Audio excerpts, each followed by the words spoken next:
Do we have it here in America based on your experience all over the world? I mean, this is a pure miracle. I was born in North Korea and I escaped when I was 13 years old. I would be homeless rather than being in North Korea. When I came to this country and I stepped on the land, I just felt the spirit of justice. This is the only country that I did not face racism. Even in America, the freedom is not guaranteed. And it's slipping away every single day. I genuinely believe that America is the last hope that humanity has.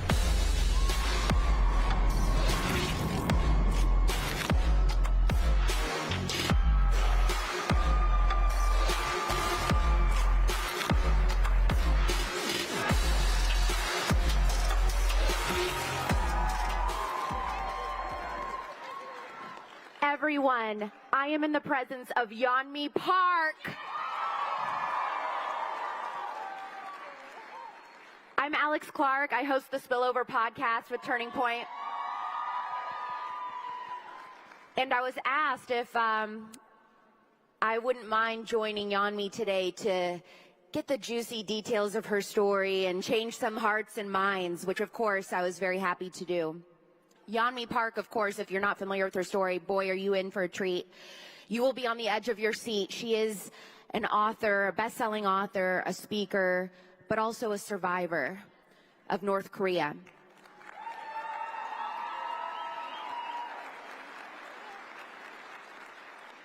So Yeonmi, let's go ahead and just start.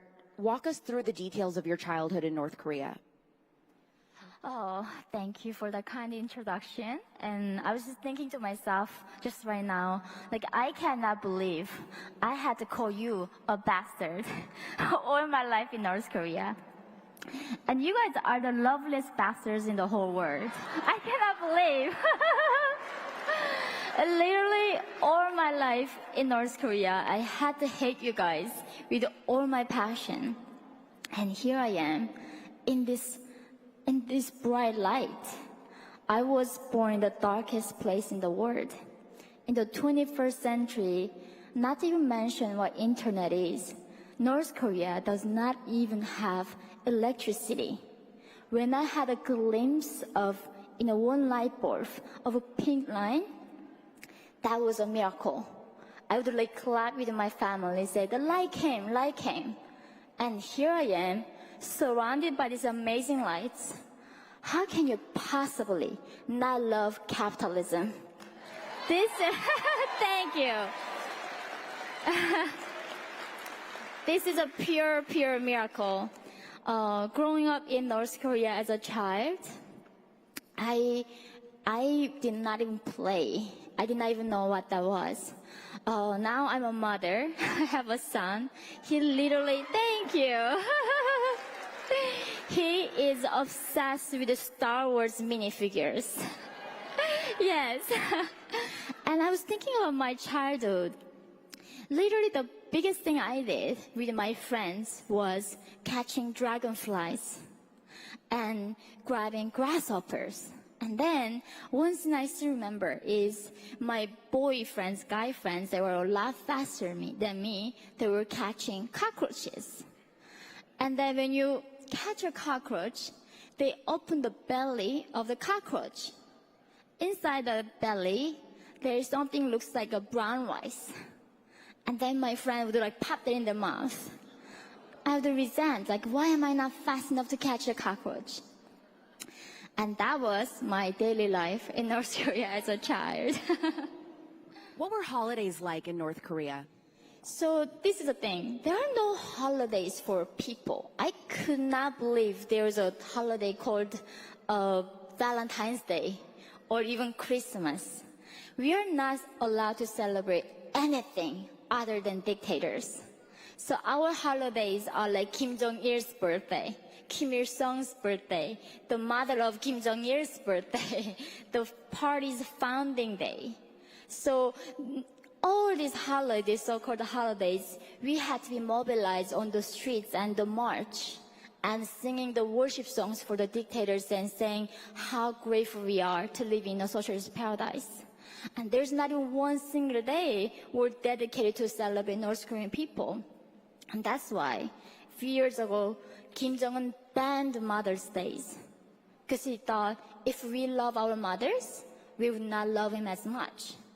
So we are not allowed to love anything other than the fat Kim dictators. Do you see similarities between that and how culture treats the family in America today, almost encouraging kids to separate from their parents, disobey your parents? If your parents don't affirm whatever your belief is, you should leave your family. Does that concern you? It's interesting. So my teacher is in North Korea. Every room that we have the portraits of Kim dictators, and the first thing that my teacher told me was, "Look at your dear leader. That's your real father, not your biological father. If he says something unloyal to the government, you need to come tell me." So governments would punish the parents. And now in America, I hear these things like teachers would literally teaching the kids saying, your parents are not safe if they don't validate your feelings. And trying to separate the children from the family. It is the same exact tactic that North Korea uses to separate people and isolate people from each other. How old were you when you decided, I think I need to escape? And what did that thought process look like for you? So I think this is where very hard for anybody to understand the situation in North Korea. Like growing up in North Korea, we don't even know the words of escape or freedom. The government don't give you that vocabulary to describe your situation. Literally, in North Korea, guys, we don't have word for stress. Why is that? Because how can you be stressed if you are living in a socialist paradise? You cannot be.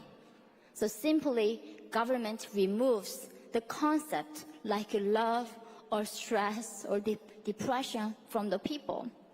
So it wasn't a decision for me one day. I thought like, I'm gonna escape from this country. But by the time when I was 13 years old, I was starving. Like now I'm actually not even 80 pounds. At the time I was like half of my size, and I would like literally fly away if the wind blows. What kinds of things were you eating to survive? I mean, the fanciest meal I had was grasshoppers. But daily life is a lot of plants, and if we are lucky, we get some grains. But literally in North Korea, you get executed if you eat cow. Because in North Korea, there's no private property. Nobody allowed to own anything, including cow. So most of food are not allowed for people to eat, other than most of plants and some grains. So you decide to escape, and how long did the escape take? It took literally crossing the Yalu River between China and North Korea. It took us one night. Were there people set up to help you? This is the thing. So right before my escape, my sister disappeared. And she disappeared because she escaped first before me. And then she left me a little note saying, go find this lady, and this lady gonna help you to come to China and find me. I found the lady with my mother, and then she helped us to go to China. They bribed the brokers on the border. It's not like crossing the southern border to America. Crossing North Korean border is every 10 meters, the guards with the machine guns standing there. It's a shoot to kill order. If anybody crosses the border, they have a right to shoot you. But this lady bribed the guards. And the reason why she was bribing this guard and sending us to China, it was because they were selling us as sex slaves. So that's how at the time I did not know why this lady was helping me, but that's why she helped us. Do you remember, or were you even able to say goodbye to your family before leaving? Sorry. Were you able to say goodbye to your family before leaving? I couldn't, because most of North Koreans cannot say the goodbye, because even we let them know, we trust them, they're not gonna report us to the authority, they are gonna get tortured if we disappear. And if they had a knowledge of us leaving, they're gonna get killed. So to protect your family members, you cannot tell them that you are leaving. Because the crime of knowing somebody is escaping and not reporting is a death. So we cannot let them know that we're disappearing. So do your parents there know now if you're even dead or alive? My father passed away, and then 3 generations of my family, from my mom, my dad's side, all got punished. And then my mother and myself made it to South Korea.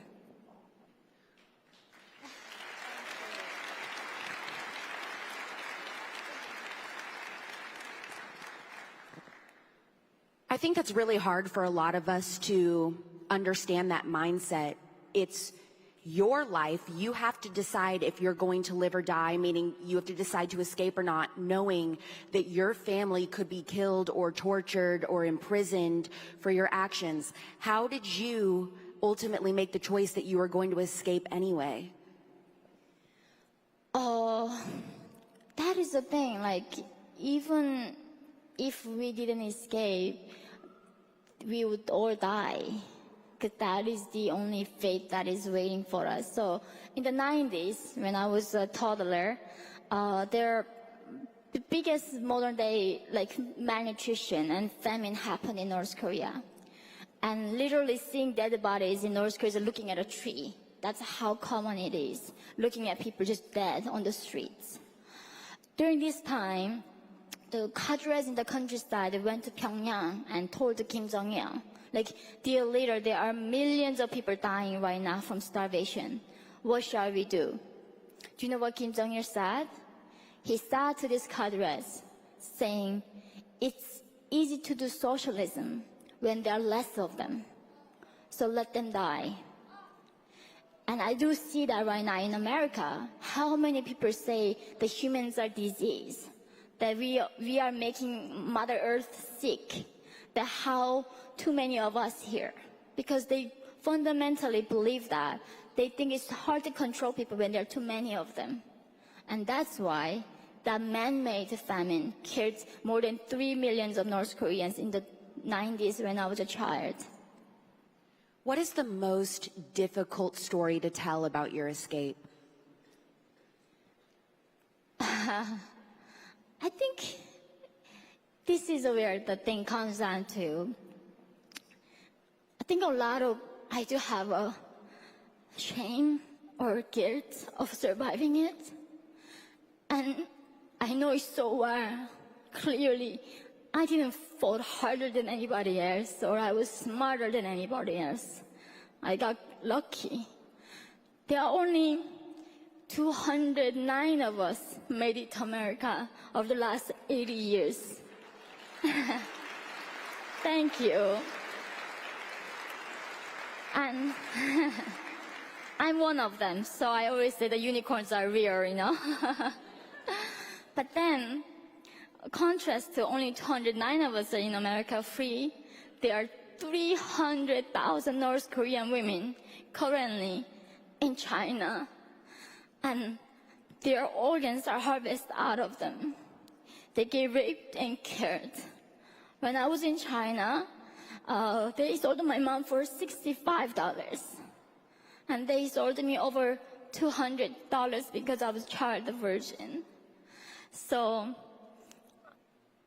I feel just guilty that I made it, and not the people who fought harder than me didn't make it. So some days I get better, but I do think a lot of it is in there. Oh, thank you. No, no, you guys are too. Thank you so much. No, thank you so much. Thank you. Thank you. Thank you so much. Thank you so much. Thank you. Thank you. Please, we have more time. Thank you so much. When you first get to America, what is the first thing that you remember noticing that you were like, wow, this is different? First place I came to in America was not New York City or LA or San Francisco.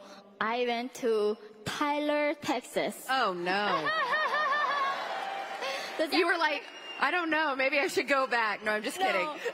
And then in Tyler, Texas, I was living in dormitory. My friends took me to Walmart. That is the most American thing I've ever heard. And then when I entered the Walmart, I couldn't believe it. Because the size of the chips were like a half of my body size. And I was picking up some apple. I did not, there were dozens different types of apple. And I went there to take like toothbrush and toothpaste. It's like the cavity care, whitening, whole care. Like there are dozen types of toothpaste there. And the fanciest thing I did in North Korea was using my sword with my fingers to brushing my teeth. And that's when I thought, capitalism is a simple miracle. I cannot believe. Thank you. Is it even conceivable or possible that America, on the trajectory that we're on now, could end up anywhere close to the communism that you see in North Korea? Does that worry you? Yes, I think a lot of you do have the same concern because in order revolution to happen, it doesn't require everybody to agree with the idea. Whenever we talk about revolution, they talk about the hot spots. Like in North Korea, the hot spot is Pyongyang. And they control the Pyongyang and they control the remaining whole country. In America, not all the people hating America, as we know, and look at you guys. But the problem of this country is there are hot spots, like in the coastal areas, like in New York City, Washington, D.C., in the West Coast, as we know. And I saw this in the first hand when I went to university in America to study. And literally, the professors were teaching the exact same things that my North Korean teacher taught us. To believe that all the problem that we have in the world is because of American bastards and because of white men. And my professors at Columbia University in New York City saying, the math is racist. It's made up by white men to control the minority. And I remember my very first lesson in North Korea where teacher asked me one day, Yeonmi, what is 1 plus 1? What is 1 plus 1? Yeah, you guys know the math. I said the same thing. I said 2. And my teacher said, no, you're wrong. My dear leader Kim Jong-il at the time discovered that adding 1 drop of water to another drop of water, it doesn't become 2, it becomes bigger 1. That is how he proved math was made up by the Western white men to control the minority. And this idiocy was taught at Columbia University in the same exact way. And that's when I realized this is the end of civilization.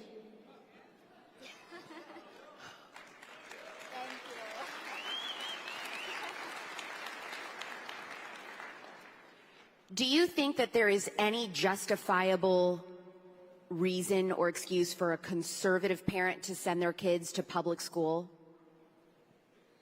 None whatsoever. None whatsoever. Thank you. Thank you so much. Why? Because it's not the government job to teach your child the values and life lessons. And it's not government's job to raise your children. It's your job. If you gave birth to this child, it's your responsibility. Thank you. Yeah. Real quick, Yeonmi, and we'll wrap up here, but feel free to go absolutely scorched earth, okay? You have one thing to tell the commie leftists on our college campuses, something. They hate America. What is your message to them? The border is open. Go to North Korea. It's a free country.